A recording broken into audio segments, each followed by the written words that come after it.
Good afternoon, everyone. Sorry to be 2 minutes late. Sorry to start the briefing a little late.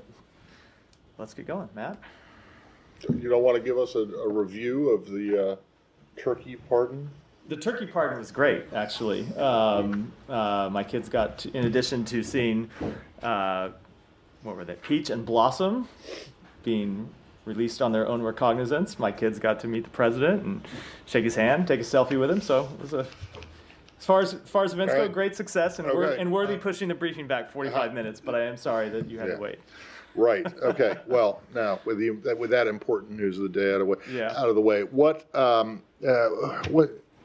realize that your colleague at the White House, Admiral Kirby, was asked about this multiple times and isn't going to give an answer, and I don't expect you're going to give any answers too. But what is your understanding of the status of this proposal right now? Yeah. So as the Lebanon one. I know what you're referring to. You won't be surprised that things have not changed markedly in the hour and a half, 2 hours since he spoke to the press. What I'd say is we have made significant progress with getting towards a resolution. That includes progress from where we were when I spoke to this last week, but we're not done yet. Nothing is final until everything is final. We continue to work to try and get an agreement over the line, and we're hopeful we can get one, but we need both of the parties to get to yes. Okay. Do you have, off the top of your head, an idea of how many times you guys, U.S. officials, have said exactly those words as it regards to Lebanon dating back to September, late September, and as it regards Gaza going back to, almost a couple days or a week or so after the October 7th attacks? I can tell you we are painfully aware, because this has been an incredibly frustrating process, both getting to a ceasefire and a diplomatic resolution to the conflict in Lebanon, and also the many rounds of negotiations to get a ceasefire in Gaza. There are any number of stages where we have hoped that the parties would get to an agreement. And remember, that's what it requires in these cases. It's not the United States, but the parties to the agreement to say yes. There have been many times when we thought we were going to be getting to yes in both cases, and for various reasons, the parties didn't get there. That said, we believe we are close here, but that's why you heard me come out and say nothing's final until everything is final, because we know we don't have a deal until there's one that has been fully agreed to by both sides. So why do you think it is, and I'm not asking you to get inside their heads necessarily, but that there are people in this government who are running around on background repeatedly giving overly optimistic assessments of where things stand? Look, I am always reluctant to speak to the comments that people make on background, because there are any number of government officials with oftentimes with different assessments about the same situation. I will say, speaking to where I believe we are, I've said we're close because I do believe we're close, but that doesn't mean we're going to get there. We need the parties to say yes. And hopefully that'll happen. Right, but it's becoming increasingly difficult to believe these assessments, because they've been wrong every single time so here's the thing. Far. And I realize that you're wrong until you're right, right? But so you're right about wrong until you're right, but there's also there's the George Mitchell quote you often hear the secretary referred to about diplomacy being 500 days of failure leading to 1 day of success. That's often how these agreement works. But you should know that typically when we say we're close, we have the caveat that nothing is final until everything is final, and that it takes the parties actually saying yes and getting there. I think you've also heard the secretary say that oftentimes the very last stages of an agreement are the most difficult, because the hardest issues are left to the end. That, of course, is true. Hopefully we'll get there with an agreement. We're pushing as hard as we can to get a diplomatic resolution that would allow these tens of thousands of people in Lebanon and Israel to return home. But ultimately, that's up to the parties, not to us. Simon. If you could speak to in the same conflict, and there was a huge strike on Beirut on Saturday, and some reporting that it seemed to be a bunker buster bomb. Those are bombs that the U.S. has provided to Israel. Do you have any information on whether that was I don't US have any. provided? I don't have any information on what type of weapon it was that was used. Do you have any concerns about that kind of strike on a residential area of central Beirut? So I can't speak to this specific strike. I don't know what it was that they were targeting. I can tell you that we have been concerned about escalation in central Beirut, and when there were near daily attacks on Beirut, we made it clear to Israel that we had concerns about those, and we saw those attacks dial back. Now, there are still legitimate targets that Israel has the right to go after, but how they do so matters very much. But I will tell you, just broadly speaking, our concerns about the way that this conflict could continue to escalate is one of the reasons why we have pushed so hard to get a diplomatic resolution that would bring it to a close. Right. I have other questions, but I'll let Yeah. Thank you. Just sticking to the Middle East, there was a report in the Financial Times that Russia has recruited hundreds of Yemeni mercenaries. I was wondering if you had anything on that. So we have seen those reports of them luring foreign nationals, including potentially Yemeni nationals, with promises of jobs, citizenship, university admissions, to fight in the war against Ukraine. There's nothing that we could really comment on at this point, but I would say that's definitely something that concerns us. We have seen these reports, I should note, not with just with respect to Yemen, but you've seen them at times with respect to other countries, reports that Russia was trying to recruit mercenaries. So it would not surprise me at all, given the desperation that we have seen Russia face, where they've had to recruit a foreign army to come into Russia to join the fight, that they would be recruiting mercenaries in Yemen and beyond, but it's not something I can confirm. Yeah, Saeed, go ahead. I'll come over to this, Michelle. Thank you, Matt. I'm intrigued by the 500. Welcome back, by the way. Thank you. Last week. I appreciate it. Yeah. I'm intrigued by the 500 days of failure. Diplomacy is being 500 days of failure and 1 day of success. It was a George Mitchell. We're only 412 days on. So this was so just so you know the full context, if you've heard this, it was George Mitchell's quote. Just real quick. It was George Mitchell's quote with respect to the Good Friday quotes. No, I understand. I'm just saying. I wanted to ask you about your veto last week. I know that my colleagues asked this question. I wasn't here, but I wanted to ask you, what is exactly the language that you would have inserted or added to agree? Sure. To agree on this. Could you share with us? So I did answer this question when Matt asked it to me last week and had a potential suggestion. I appreciate your indulgence in your colleague. I'm more than happy. But I will tell you, I went back after the briefing and looked at the exact language that we had proposed. I'm happy to share it with you because I do still, to this day, fail to understand why it is that other countries on the Council wouldn't agree to it. So one potential language would be demanding an immediate humanitarian ceasefire to include the release of all hostages. Mm-hmm. That's a proposal the United States put forward that was rejected by other members of the Council. Other would be to demand that the parties take immediate steps to end the war, including the unconditional release of all hostages and facilitating extended humanitarian pauses so aid reaches civilians in Gaza. That also was language that other members of the Council rejected. I don't understand why. I can't speak to them, but to me, this seems like unobjectionable language that calls for both an end to the war, a ceasefire, and the release of hostages.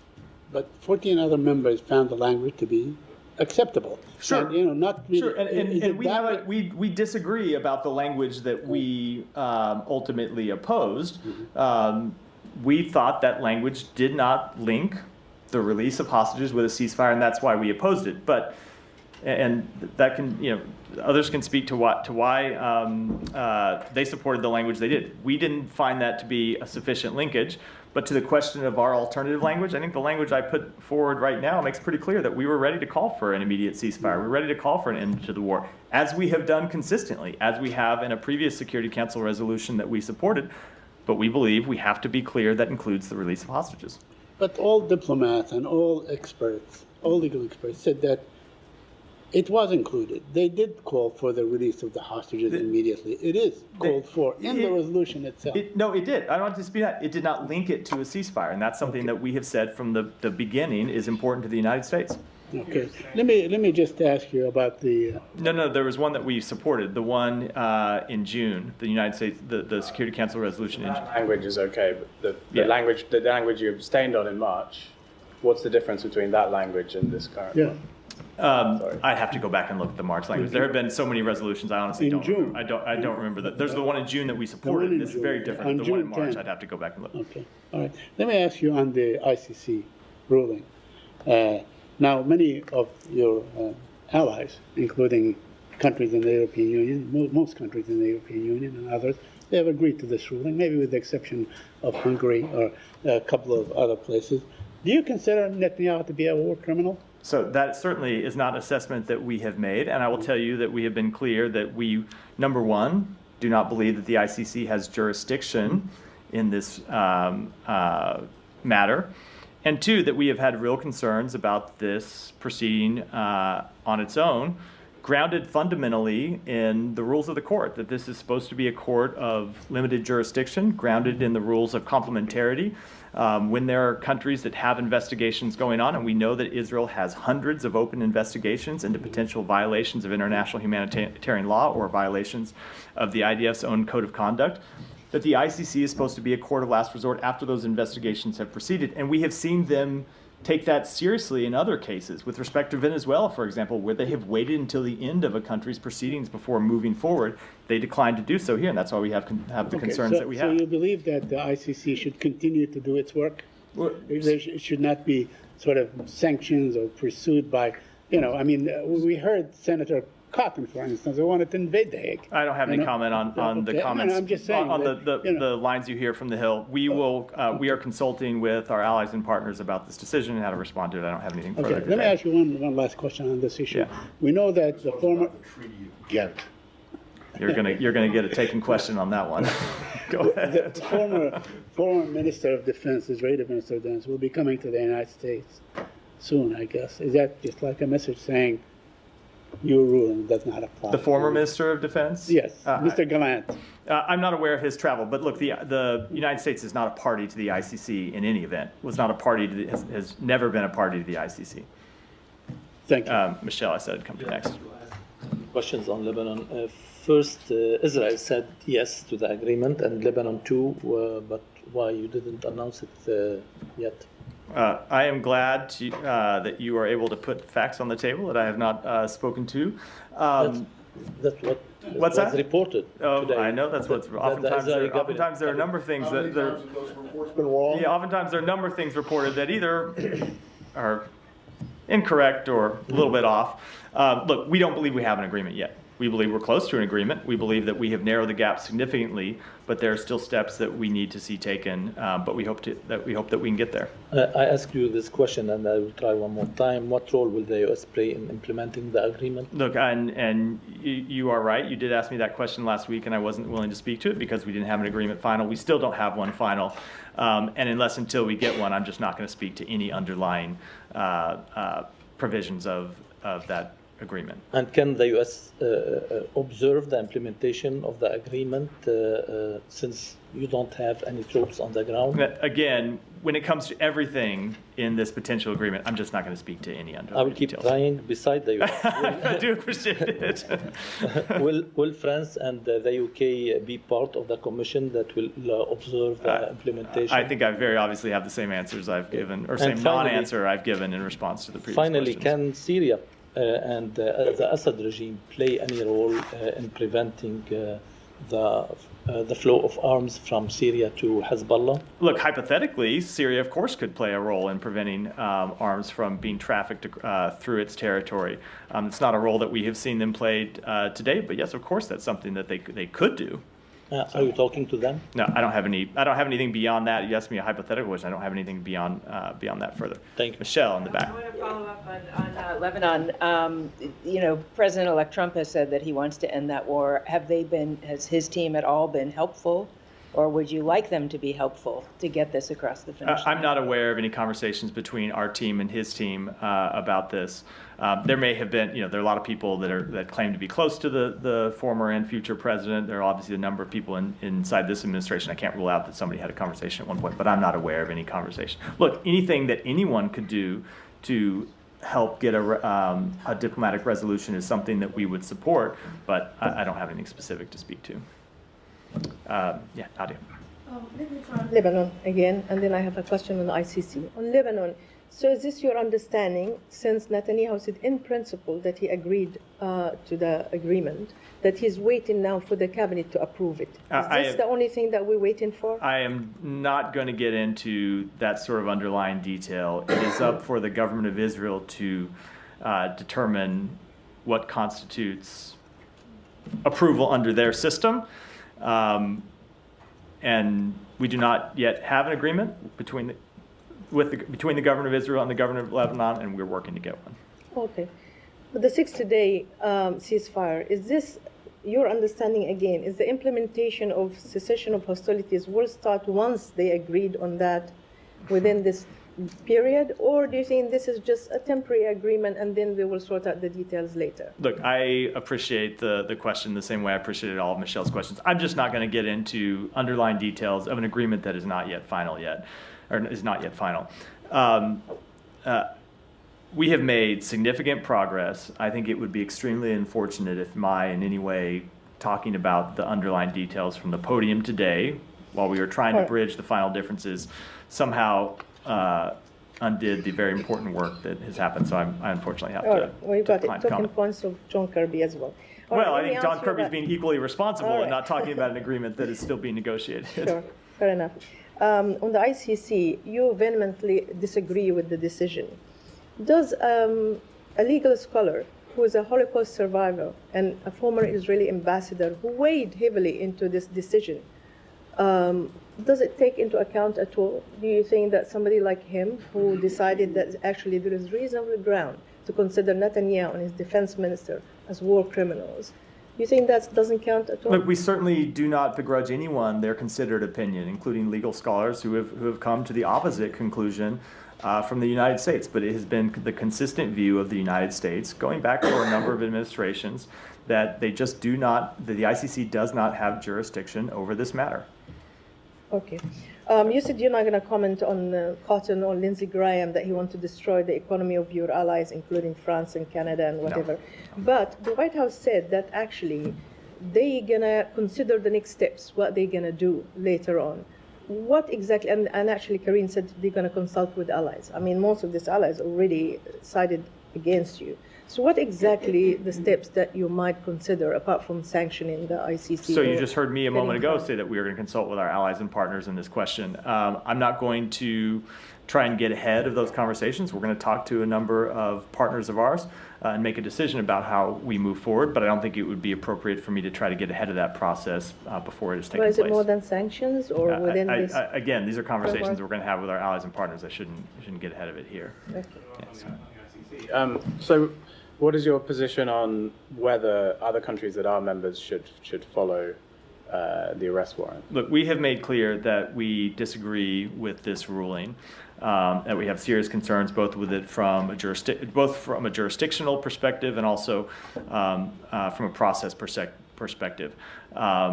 Every other country has to make their own decisions under their law and their systems, how they're going to react to it. So when the secretary was, I think last year it was, where he was talking about the warrant for Vladimir Putin, said, this was in Senate, said any country that's party to the court has obligations and should fulfill those obligations. So should countries' obligations to international treaties be sort of selective in this way? No, every country has to make their decision. That every country has to make that decision for themselves. But I don't think there is any equivalence between the case that the ICC has brought against Russia and the case that it has brought against Israel. When you look at the difference between the two countries, Russia is not a democracy, does not have a functioning independent legal system, is not investigating violations of international humanitarian law by its soldiers. Israel is the opposite in all of those cases, a democracy with an independent court system that has hundreds of open cases into allegations against its soldiers. It is important that those processes be allowed to proceed. That is the principle of complementarity under which the ICC was founded. Now, when it comes to countries making the decision, they all have to make their own decisions in the same way that the United States has. So one huge similarity between both Israel and Russia is that neither are members of the ICC, just like you. Yeah, also correct. Also correct. Okay, well, if they don't have jurisdiction over Israel, Why should they have jurisdiction over Ukraine Russia? is also not. So Ukraine is not a member. Ukraine is a sovereign state, however, that has granted its jurisdiction to another country. I think it might have been Poland, another country, and allowed that country to intervene for them, which is something that sovereign states can do. There is no sovereign state of Palestine. We want to establish a Palestinian state, but that is the fundamental nature of our jurisdictional disagreement with the court on this matter. Okay, it's still your position that other countries, if Vladimir Putin or other Russian official who's been granted arrest warrants against them, come to their countries, they should be arrested. Yes, but that ultimately that is a decision that every country has to make for itself. And this feels like a different universe now, but there was a time when this administration was talking very positively about the ICC. Obviously, the US is not a party, but there was a agreement, or the president granted or asked agencies to share information with the ICC on the Ukraine, on the Russia-Ukraine case. Is that still something that this administration is doing? Are you still sharing intelligence and information with the ICC? I'll have to take that back and get you an answer. I don't have any. I don't have any current read on what our actions have been in terms of supplying them information on that case. Yeah. Can you go back to the ceasefire deal? Yeah. Do you have any further information that you can share about the sticking points? I do not. I do not. Yeah, I do not. It gets into this question that I've declined to answer about underlying details. And has the US been asked by Israel to give a letter of assurances, including for any Israeli military? That also goes to, it's going to be a short briefing if I'm going to be declining all these questions. No, it also goes to the underlying details of the case, of the negotiations, which I just can't in good conscience speak to from here publicly. Yeah. Thank you. So my first question with the ICC, Iran's supreme leader today called for death sentence for Israeli leaders. So I wanted to get your take. And does this kind of position by the supreme leader in Iran increases the tension that U.S. tries to subside in the region? So those comments, I'd say, are unfortunately what we would expect from the leader of a country that is a state sponsor of terrorism. When it comes to tensions in the region, obviously those comments are not helpful. And I would say, as we have said before, that Iran should not further escalate this conflict, should not respond to Israel in any way, should not take any further steps to heighten tensions in the region. Do you have a new assessment of Iran's readiness to retaliate against Israel? I don't. I mean, that goes to the point I was just referring to. So I think we were very clear after Israel took its limited actions several weeks ago now that should be the end of it. That should be the end of direct fire between Israel and Iran, and that remains our position. Iran nuclear talks, it says, to begin at the end of this week in Geneva, Iran and E3. Will U.S. be joining even indirectly in those talks? No, we will not be joining those talks. We are closely coordinating with our E3 partners regarding Iran's full implementation of its nuclear safeguards obligations and holding Iran accountable for its failure to meet those obligations. We have made it clear that Iran must provide full cooperation with the IAEA without further delay, and will continue to closely coordinate with the governments of France, Germany, and the United Kingdom. Do you find it to be, your assessment to Iran's response to the censure they received from the IAEA Board of Governors? What was the first part of the question? Do we what? Is it your assessment that Iran's announcing readiness to talk to the E3? Yeah, it was there.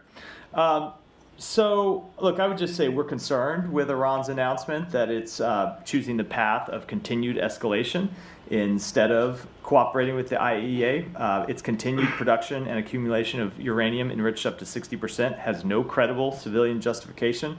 The IAEA Board of Governors has been clear that Iran must provide full cooperation with the IAEA without delay in order to resolve questions related to its legal obligations that have been outstanding for more than 5 years, and we will continue to coordinate with our E3 partners to hold Iran accountable.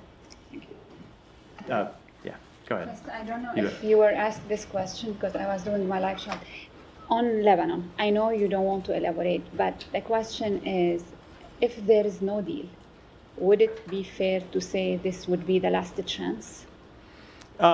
I don't want to speculate about what might happen. We want to get a deal, and we believe that we are close. We will always try to pursue diplomacy to resolve this conflict, but I don't want to speculate about an outcome that I hope.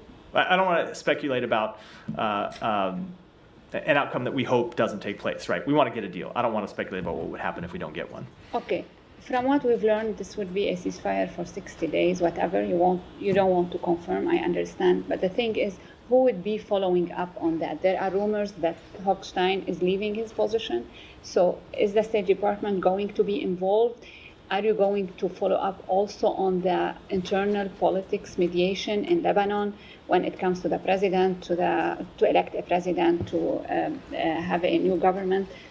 So what are the plans? So the United States will continue to stay engaged on this question. I obviously can't speak for what will happen post January 20th. There will be a new set of people making decisions about the United States' role in the region, but it's certainly in the interest of the United States to continue to push for diplomacy and to continue to resolve this conflict, and ultimately to see that United Nations Security Council Resolution 1701 is implemented. That's an important thing that we are trying to achieve under this resolution, and that is something that will require work by the parties. Should we get this agreement, will require work by the parties going forward, and I do believe it is in the interest of the United States to stay engaged on that matter, whether it is our administration or the next one. Since you raised up the 1701, yeah, will we have another Security Council resolution regarding this agreement or statement from the Security Council, since you will preside over the Security Council next month? Look, I just don't want to get ahead of where things stand today. We want to get a resolution first.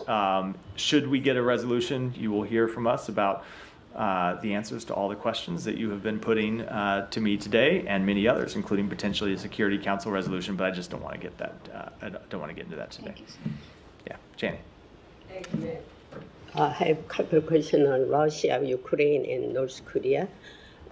Russian Deputy Foreign Minister Andrei Rutenko said that if South Korea provide lethal weapons to Ukraine, the relationship between the two countries will be completely destroyed. And the United States is also responsible for this. How will you react to this? No, look, I don't want to deal with a hypothetical situation, but it is Russia and Russia alone that is responsible for the very real security concerns that South Korea and the United States and Japan and any number of other countries have about the movement of DPRK troops to join the fight in Russia against Ukraine. Secondly, Ukraine media reported that 500 North Korean soldiers killed by Ukrainian strikes in Kyrgyz. Are North Korean troops deployed into combat and currently fighting against Ukraine? What is the situation up there? So we have seen North Korean troops enter combat operations. With respect to any kind of damage assessment, I would refer to the government of Ukraine to make those. South Korean National Security Office announced that in return for North Korea sending long-range artillery and the artillery power to operate it to Russia, Russia has already given North Korea anti-aircraft missile and other air defense equipment. How do you confirm this? Do you have any information about that? I don't. I am not able to confirm that today. Willie. Thanks, Matt. You mentioned that one of the things that distinguishes Israel from Russia is the fact that it has hundreds of open investigations into its own people and events. The State Department, of course, has dozens of investigations into some of those events as well. Any update on those? No, they're ongoing. And what happens on January 20th? So the assessments that we are conducting about compliance with international humanitarian law are assessments that are required under the law. They are not discretionary assessments made by this department. They're things that we are required to do, and that is true regardless of who the president is. Thank you. Yeah.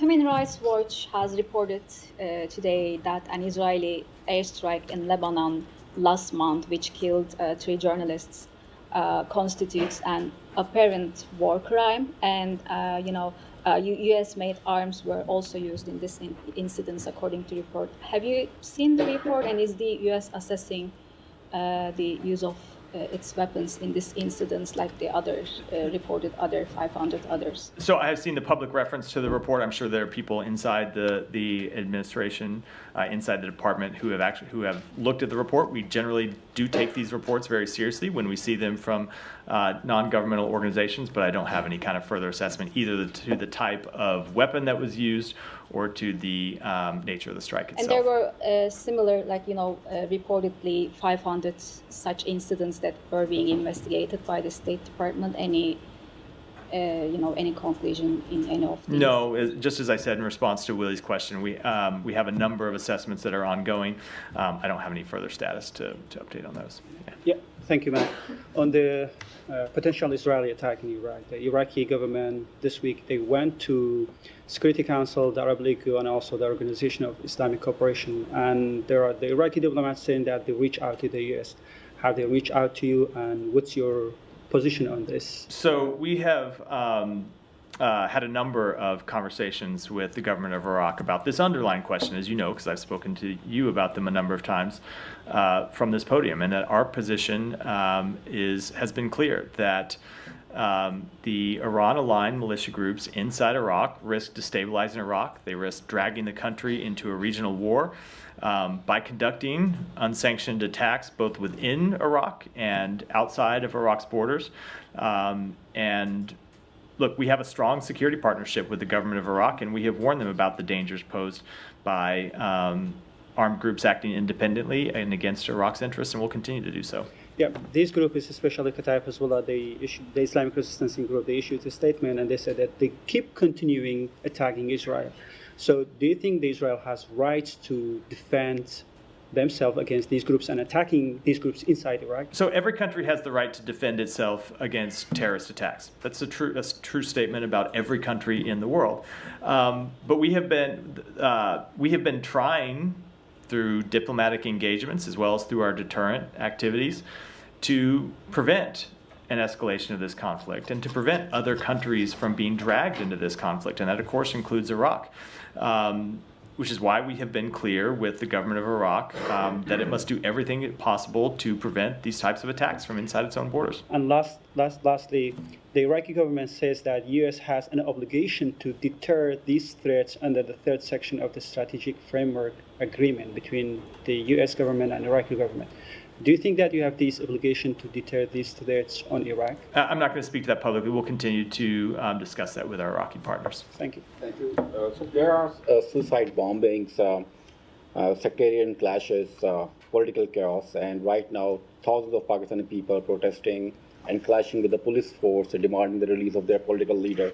What are your thoughts when you see such kind of country like Pakistan going through such turmoil? Right. So in Pakistan and around the world, we support freedom of expression, peaceful assembly, and association. We call on protesters to demonstrate peacefully and refrain from violence. And at the same time, we call on Pakistani authorities to respect human rights and fundamental freedoms and to ensure respect for Pakistan's laws and constitution as they work to maintain law and order.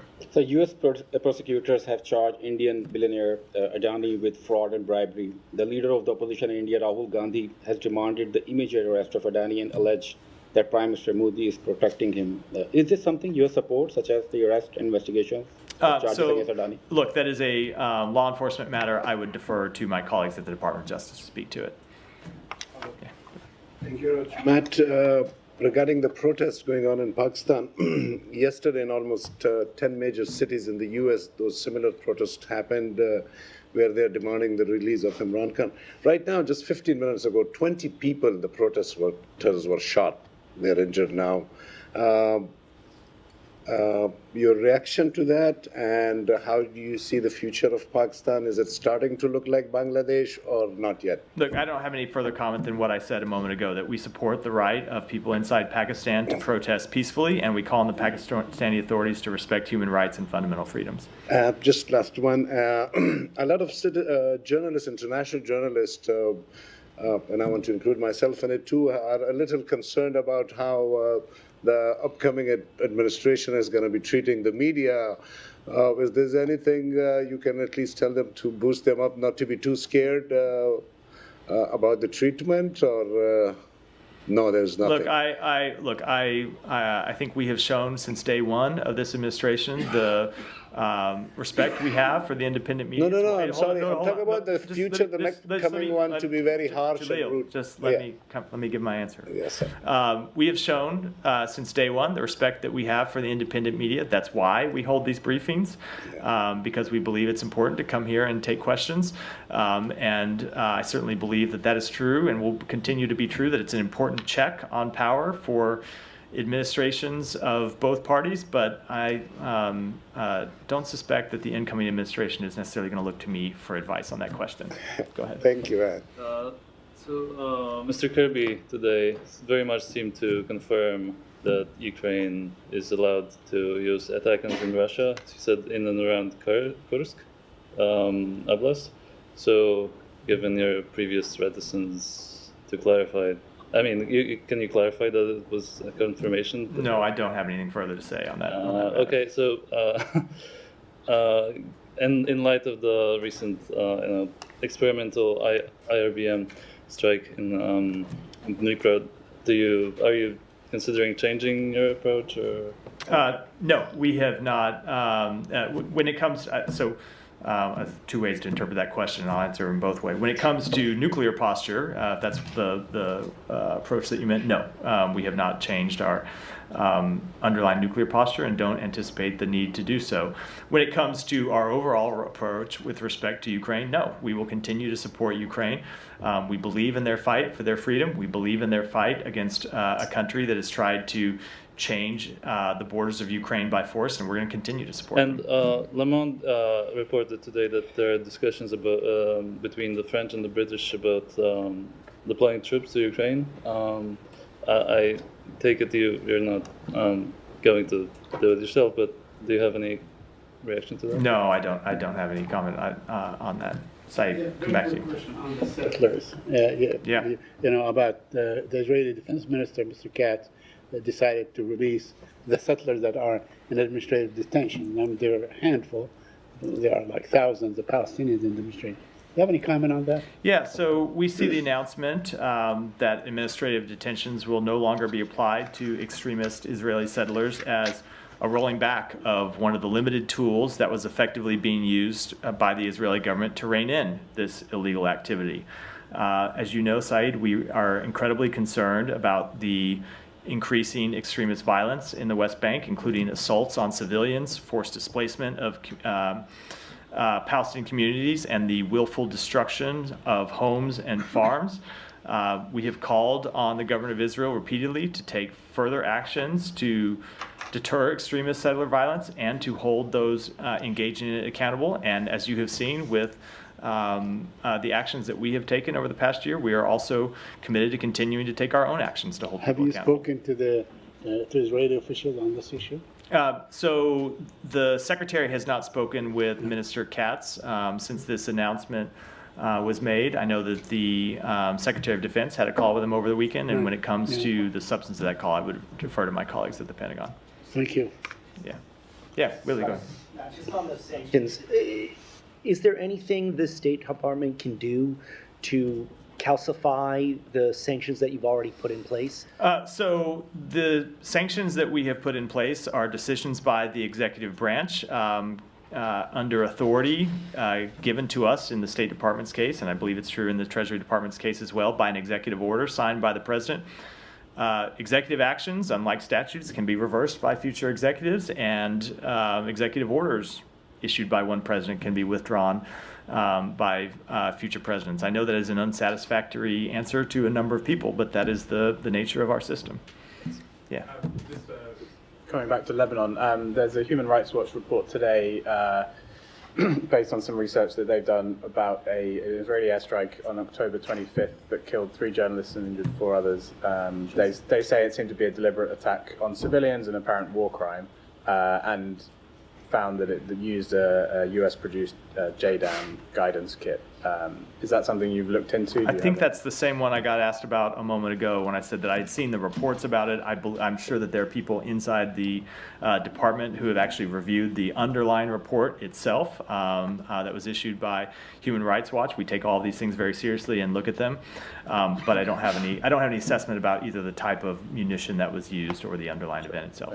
Yeah, Heba. On this incident, specifically on the attack against a journalist. Of course, yeah. Thank you. Of course.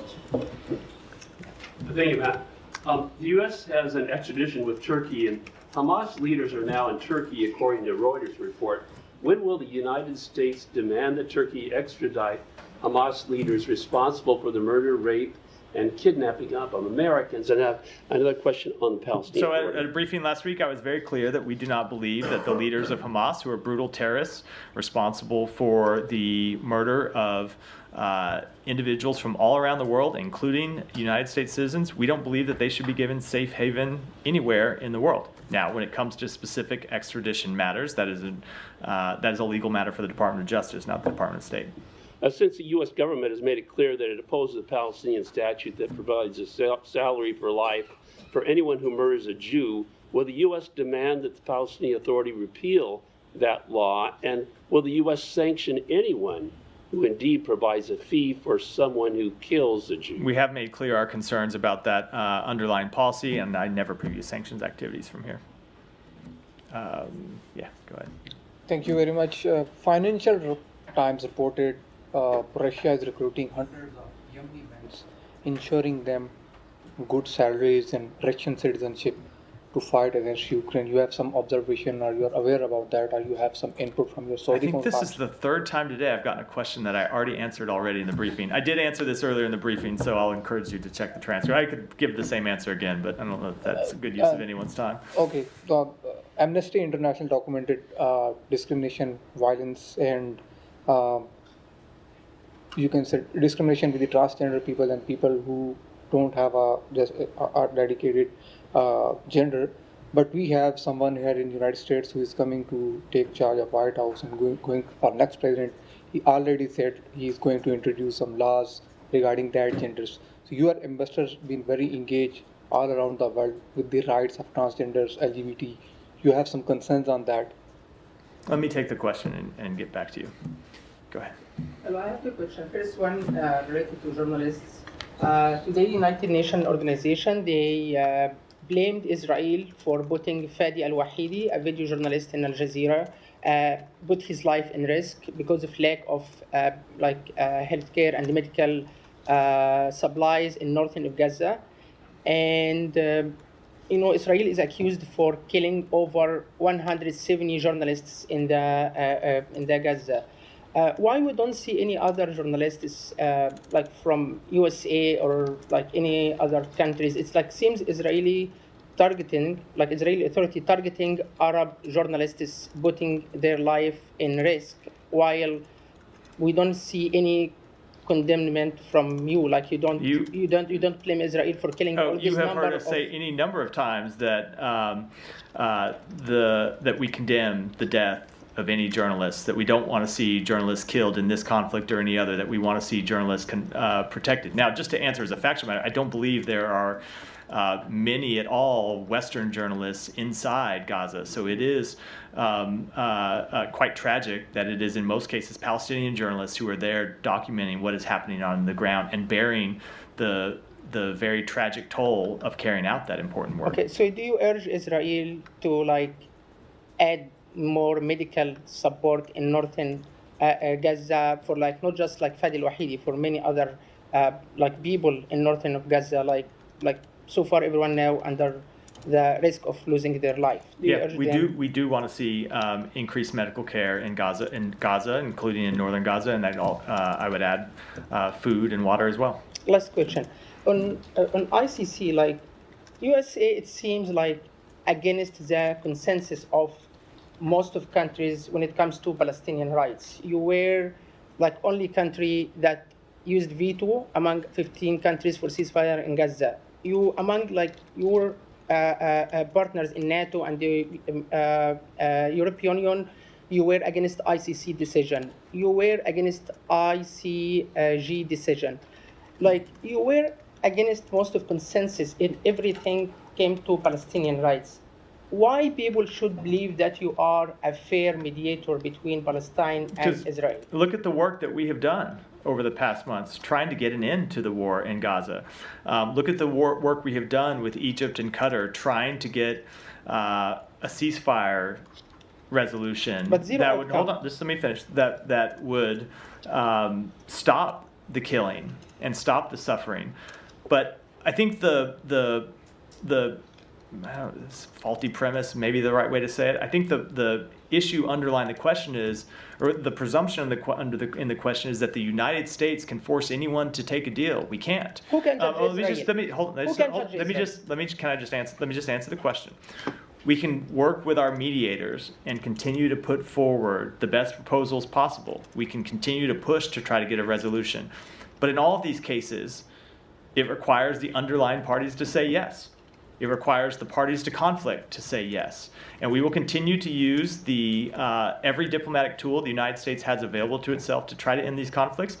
But it requires the parties themselves getting to a deal. One more.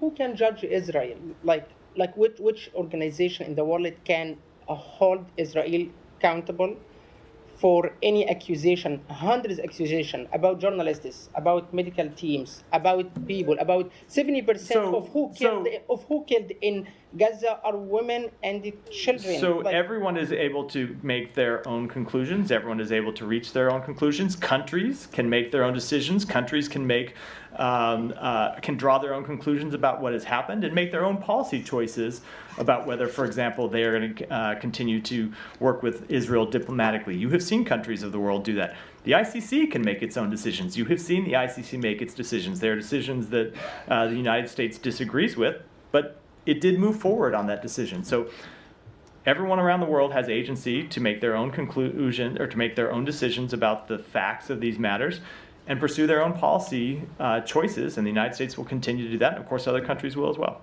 With that, wrap for it. You want to? Yeah. Have you heard anything that what happened in kind of a readout from the Quint meeting today in Italy on the day after plan for Gaza? There wasn't such a meeting. There was a meeting of the secretary with a number of Arab partners. It wasn't the full Quint on Sudan. It was the Quint -1. There were a couple that weren't there. It ended up not all of the foreign ministers from Arab countries ended up attending the G7 meeting in Rome. So we did have a meeting on Sudan that will have a readout coming out, not a full Quint because they weren't all there, but of it was the secretary with counterparts from Egypt, Saudi Arabia, and not the foreign minister from UAE, but another senior official from the UAE. And we'll have a readout coming out from that, but it was still going on when I walked out here. I haven't gotten an update yet. I'm sure that they talked about it on the margins of that meeting. I'm sure that the secretary talked about it in the meetings in the G7, but there wasn't a separate Quint meeting on day after. So, thanks everyone.